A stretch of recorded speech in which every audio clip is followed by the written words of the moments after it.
History nerds, what's the most interesting but overlooked piece of history?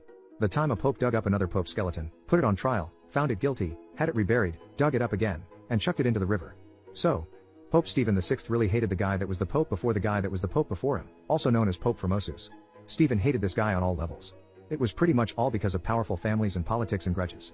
Still, pope is a literal lifelong gig, and that means the guy he hated had been dead for a bit by the time Stephen became pope. So what did Stephen do? Why, he dug up the ultra-dead previous pontiff and put his skeleton on trial, of course. Not only did he put him on trial, but the whole thing was absurd.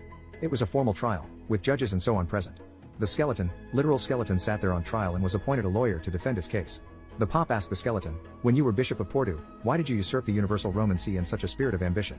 The skeleton, of course, did not reply, and I'm assuming just sat there. This wall all the proof needed by Stepien, and he rest his case. Proud he had proven a literally F-kin skeleton wrong. The skeleton was found guilty, stripped of his garments, had his 3 blessing fingers removed, was redressed in peasant garment, and reburied in a pauper's grave. However, Stephen felt like this was not enough, and so he needed to go further. So what he did was order for the skeleton to be dug up, again, and had him chucked into the Tiber River.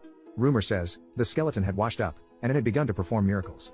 Stephen V was then imprisoned for the whole thing and later put to death.